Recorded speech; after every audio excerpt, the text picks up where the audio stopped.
This is a podcast for the Apprenticeship Week as part of the Making Connections series that the Worcestershire Local Enterprise has done. I'm Gary Woodman, Chief Executive of the Worcestershire Local Enterprise Partnership. And with me today, I've got Chloe. Do you want to introduce yourself and which company you're from? Yeah, of course. Hi, my name's Chloe. I work for a facilities management company called Phosters. We're based in Kidderminster but operate across all of the UK. My role within the company is Learning and Development Coordinator, so I act as a mentor for all of our apprentices. Brilliant. And also the company was a former winner at a Worcestershire Apprenticeship Awards. We won the Medium Employer of the Year award and then went on to win the Overall Employer at the last awards in 2019. So that was a really great achievement for us and just a nod to all the hard work that's been put in to set up the programme and for our apprentices as well. Great. So we've got best practice in our midst. Brilliant. Like to think so. Peter, do you want to introduce yourself?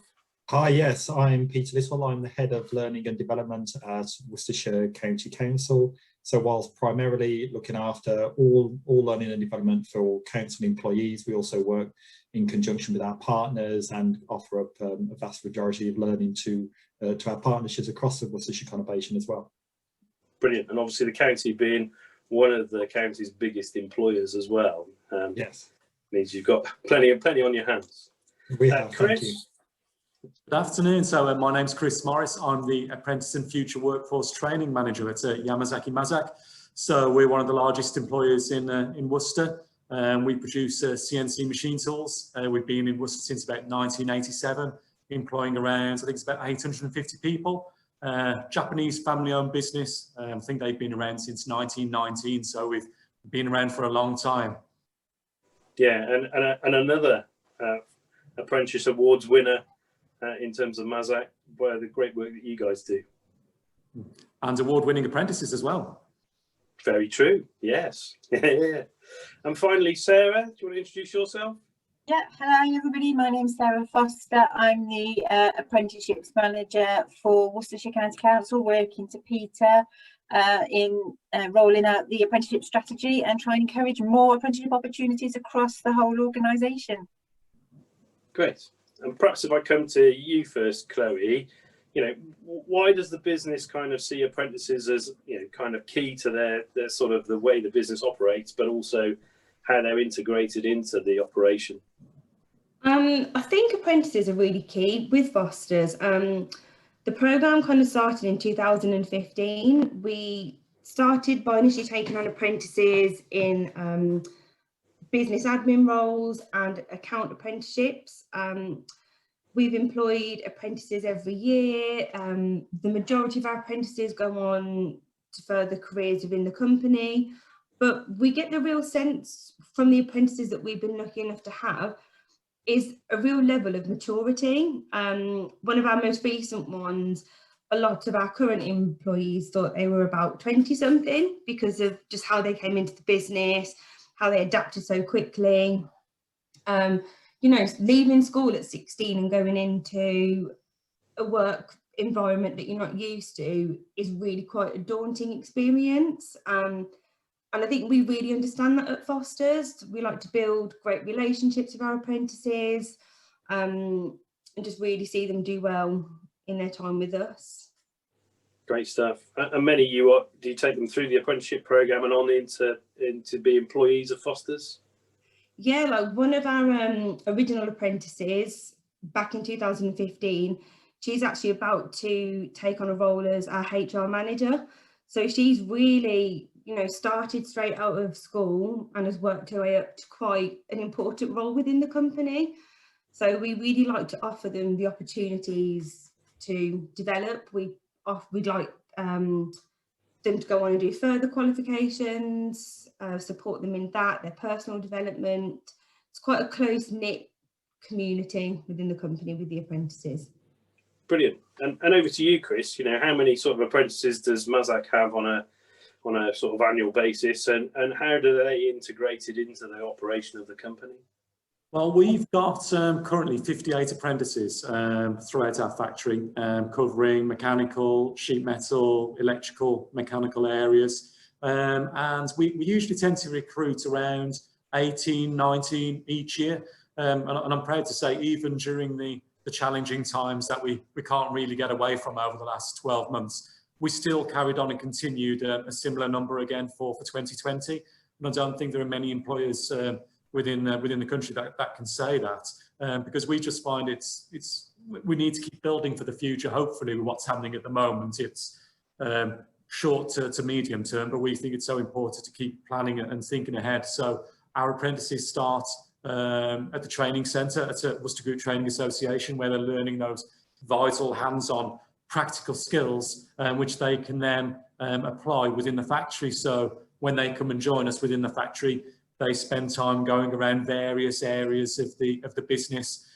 Really, I think not just to learn the practical aspects and the intricacies of building one of our machine tools, but also getting to know people, getting to know a lot of people around the factory, so that they can, you never know, these may be people that they'll be encountering hopefully for the rest of the career, that they can build those relationships. And I've got no doubt that in a few years' time, some of these apprentices that I'm interacting with now, I'll probably be reporting into one of them in a few years' time. I've got no. So it really is a long-term view that Mazak take and you take as an employer. Yeah, I think so. I think I've already mentioned we've got about 850 employees here in Worcester. And I think when we did some research on it last year, I think around a third of our employees have come through an apprenticeship program, not necessarily with us, but through other companies. And I think that just goes to show the value that we place on apprenticeships, that they clearly offer something, the fact that we've still got so many working with us. Yeah, and Chloe, same with Phosters, you know, that kind of long-term, you know, workforce plan is, you know, apprentices are really at the heart of that. Yeah, definitely. Obviously, just listening to that, we don't have the scale of apprentices that Chris was just on about, but the idea behind them, that they do stick with the company. We do see them as, we take them on and we want to develop them and mold them into our business structure. You know, they have like real benefits that they bring with them. Not only is that they are fresh from school and we can adapt them to our processes and our way of doing things, but they really are quite supportive.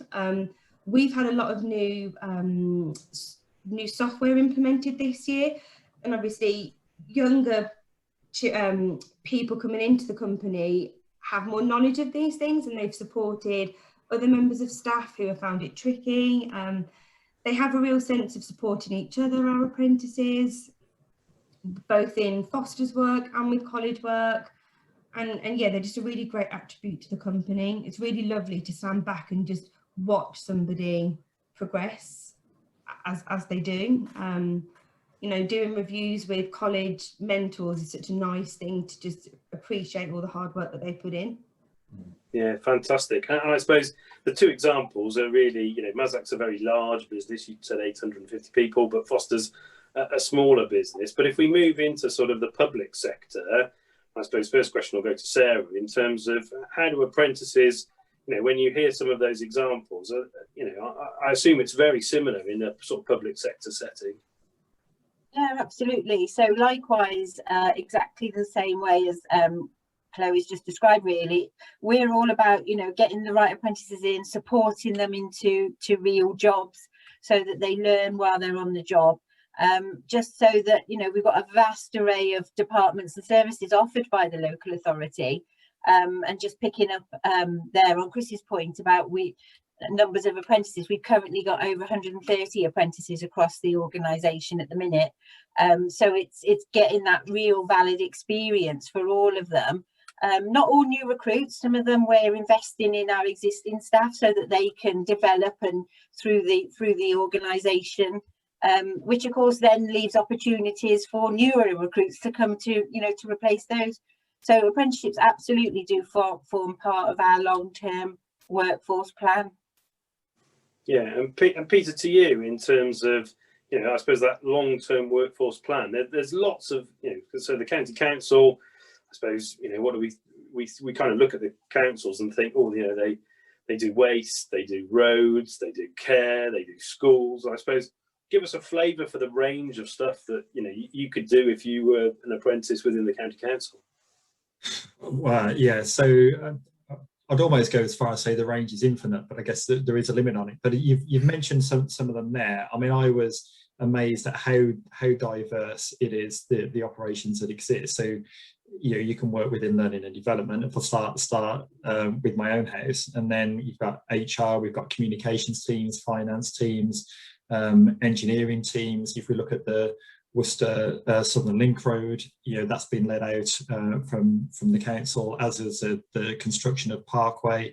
And so we've got people doing accountancy apprenticeships, civil engineering apprenticeships, as well as learning and development, HR apprenticeships.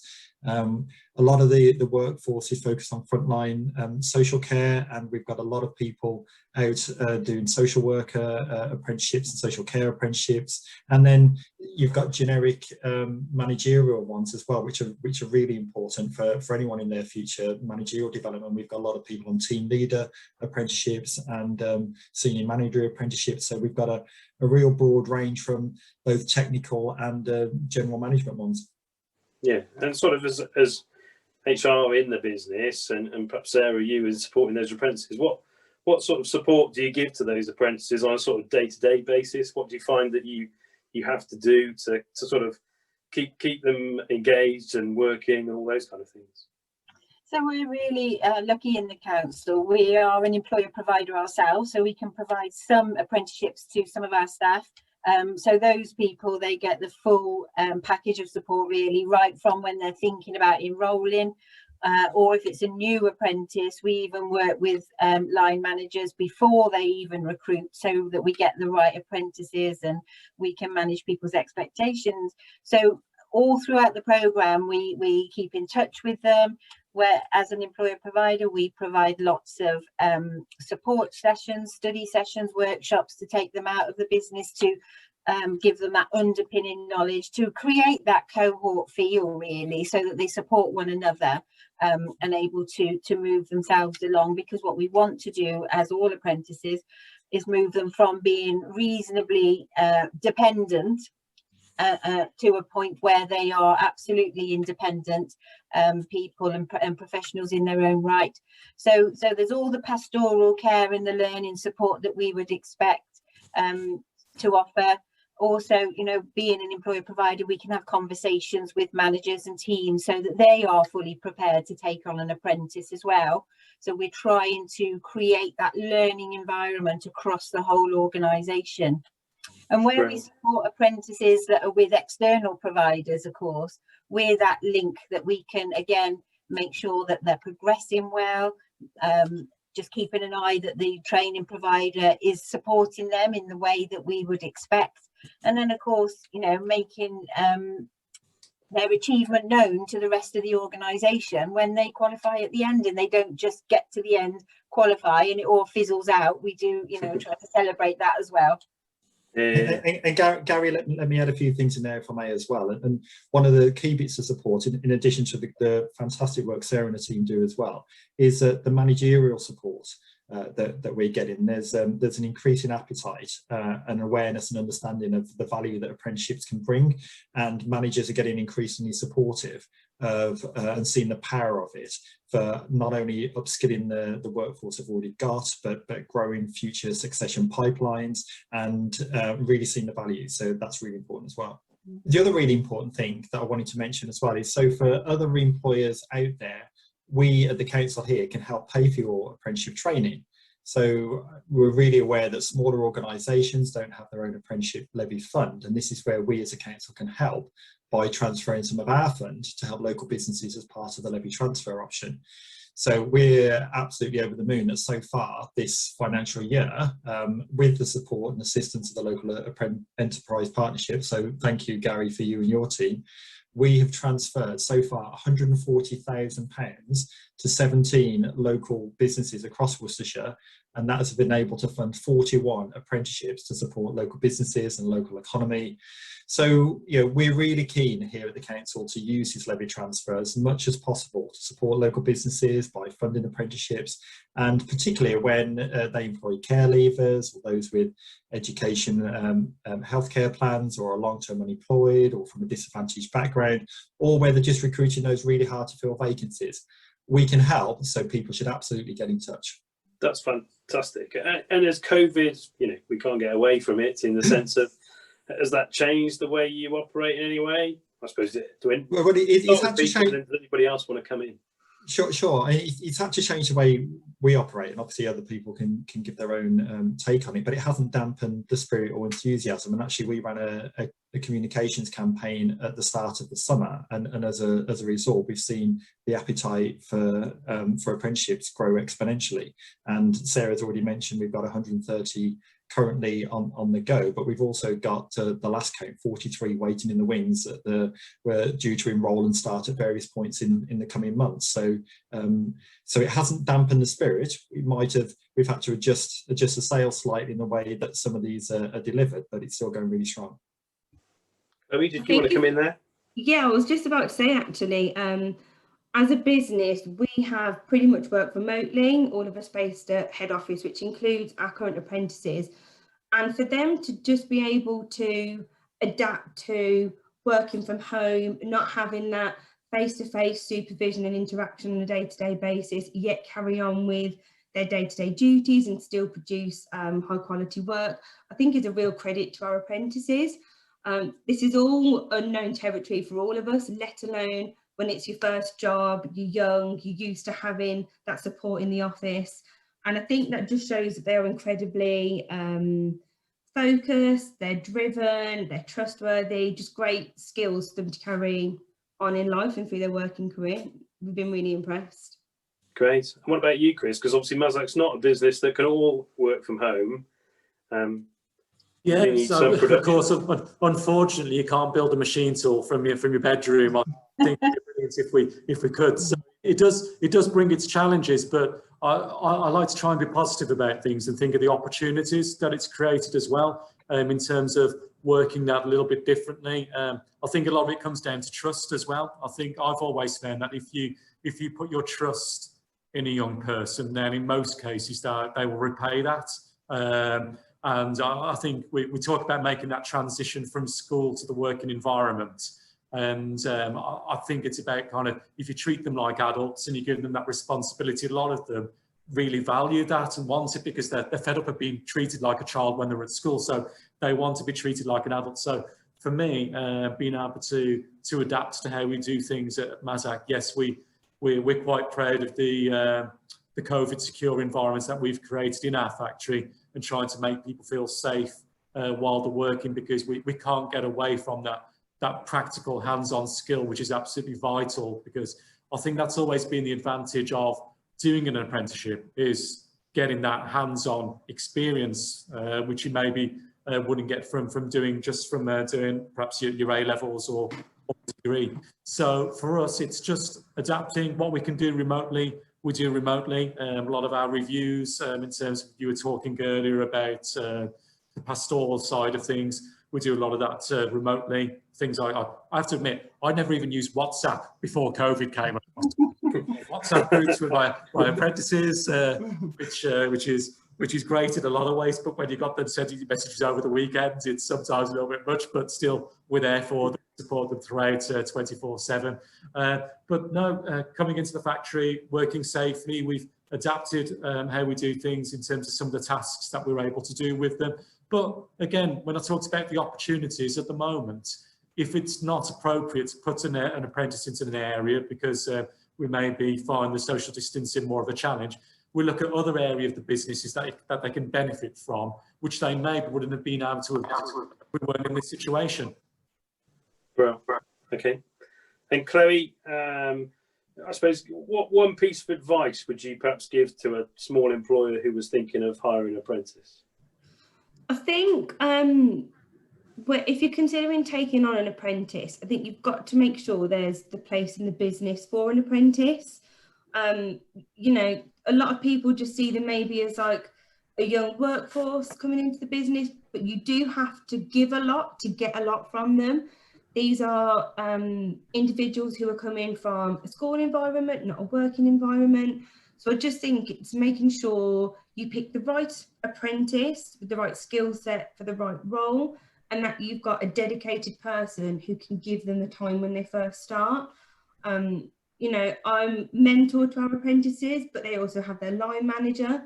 So again, it's making sure you select the right personalities with each other. So yeah, just doing a bit of research and making sure you pick the right person for the right job, and you've got the time to put into them to get the best out of them. Brilliant. And Sarah, what sort of advice would you give, say, to a young person who's thinking about an apprentice? What sort of would you say to them? I would say to them, you know, have an open mind, enjoy the experience and soak up all the learning that's available on offer for you. And an apprenticeship really is a stepping stone or a gateway to your future career. So you might start on a customer service, business administration type apprenticeship, because, you know, like I would say to all of them and to my team when we first started apprenticeship, did you know what you wanted to do when you grew up at the age of 16? And the answer is no, and I'd say now I still don't. So it's a good way really of getting people a range of experiences, and then, you know, moving into an area that particularly that they enjoy or they have an interest. And an example of that is that we've had a number of business administration apprenticeships. And the apprentices, when they've got to the end, they found, because of the experience, that they actually are very interested in finance or project management or L&D, and we've been really lucky to be able to secure them posts, and they've gone on to another apprenticeship to drive that career forward for them. So I would just say enrol, have a go, and have an open mind and soak up the learning. Brilliant. And of course, the other people who are really important in this are sort of parents and carers. Does anybody want to kind of sort of say, you know, anyone listen, you know, who would give them, the parents and the carers, some words of advice as well, or perhaps some sound guidance? Can I mean, what I'll say is, you know, I guess you could say life's a juggling act, but there's no reason why anybody shouldn't do it. It's a fantastic opportunity. You get paid to do a job that you love, and you're learning on the job as well.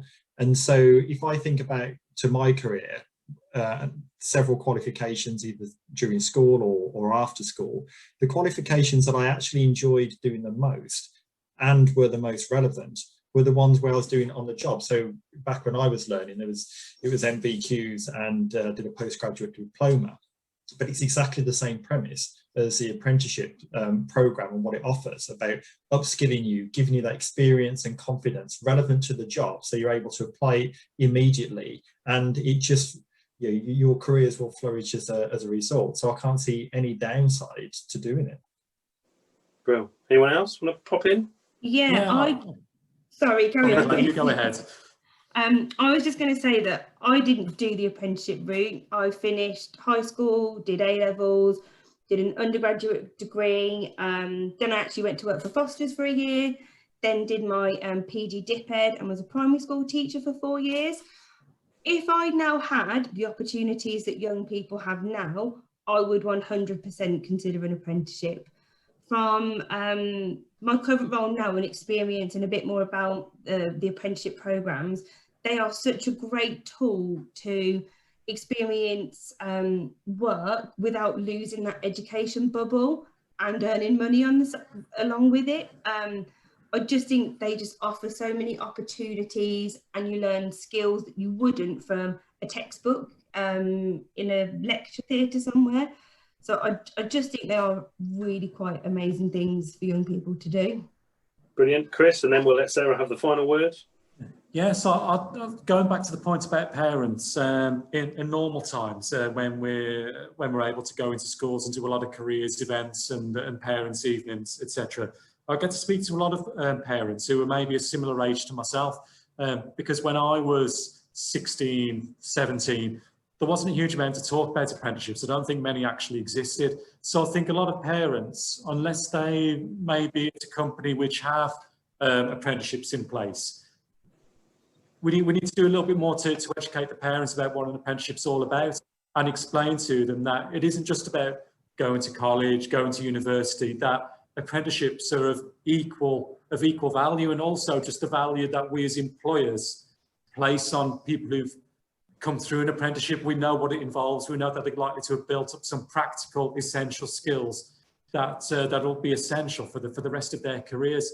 And I think a lot of parents, when you speak to them, are surprised when you say, oh, this is what an apprentice can earn, or this is what they're going to earn when they come out of it, or these are the kind of qualifications they can get. Or they say, oh, that's not as good as an A-level, is it? So no, actually, yes, it is. It's an equal level to an A-level. And the fact is, as you've already mentioned earlier, I think, Peter, they're getting paid as well.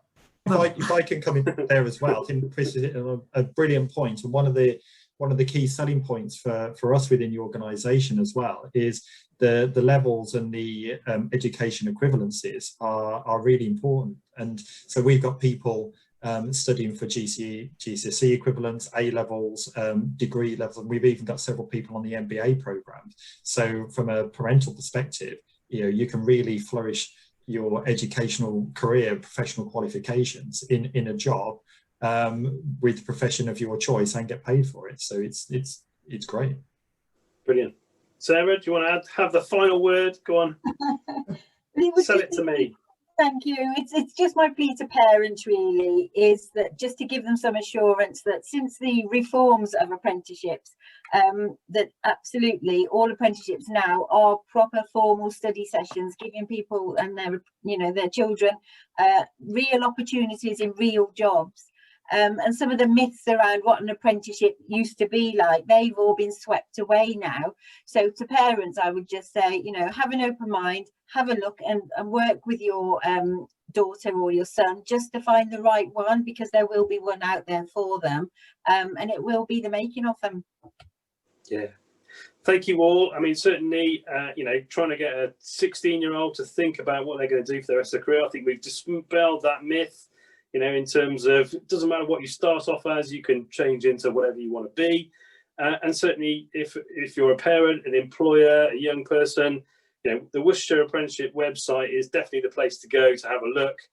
We really enjoy that. And also, who knows, just because we've got employers who are award winners, like Chris said, also apprentices can be award winners in Worcestershire, and we're really proud of that. So it's been a great discussion, really looking forward to this week's activities with Apprenticeship Week, and thank you all for your time.